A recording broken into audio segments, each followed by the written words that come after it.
Meron pong mga nakikitang larawan sa social media na isa ho ang inyong kumpanya sa mga gumagawa po ng mga modern pero iconic pa ring mga jeepney.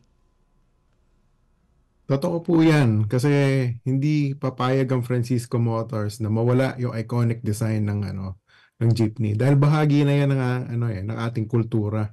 Pag sinabi mong jeepney, alam na agad ng kahit ng sinong dayuhan na Pilipinas yan. 'Di ba? Pumupunta nga sila dito sa Pilipinas para magpa-picture sa jeepney eh. Eh ngayon pag pumunta sila ng Pilipinas, paglabas nila ng airport, nakita nila minibus. Hindi na ako magpapa-picture, 'di ba? Kaya nga po, So, opo. ano yung jeepney eh, 'di ba? So hindi Opo. papayag ang Francisco Motors na mawala yung jeepney. Gagawa't gagawa tayo niyan na abot kaya para sa mga sa mga kasamahan nating jeepney operators. Ayun. And I understand meron na kayong mga ginawa mga prototype. Paki-walkthrough nyo nga kami, sir. Ano ba ang features nitong mga prototype na mga modern yet iconic na mga jeepney?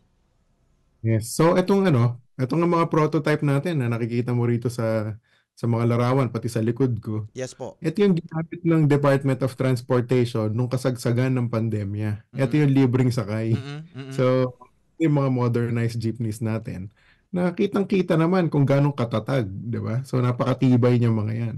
So, alam mo, 77 years na tayong gumagawa ng jeepney. So, alam natin kung ano yung pwede at hindi pwedeng gawin para i-modernize yung tunay na jeepney. So, ang mga features nito, unang-una, pasado yan sa Philippine National Standards kasi sukat lang naman yung ibinigay ng Bureau of Product Standards ng DTI, of which nakakatayo ka na sa loob.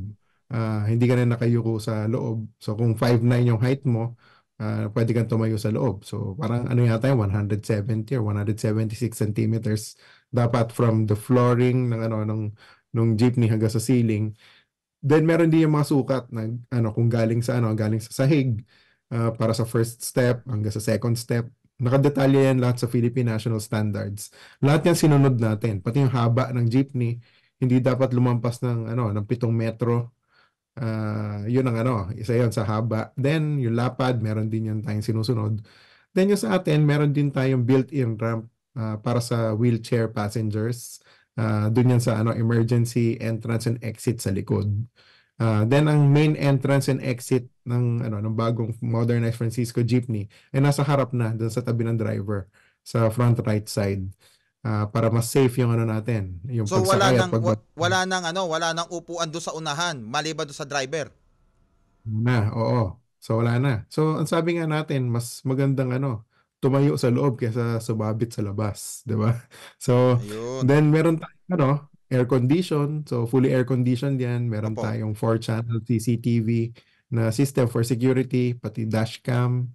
Meron din tayong tinatawag na automated fare collection system para ang bayad ng mga pasahero card na lang or yung QR code ng kanilang cellphone. Hindi na hindi na barya. And higit sa lahat, full electric yung ating Francisco Jeepney. Yun. Walang Full emission yan, walang full usok. ayun full ano yan, sabi niya full electricity ho ang ang nagpapatakbo niyan? Full electric yan. Full electric yan, Ah, Francisco Jeepney. Na yung sinabi ko na yung unang 1,000 units na yes. ilalabas natin, full electric yan. Then, siguro in 6 months time, meron din tayong ilalabas na bagong prototype na hydrogen powered. Yun.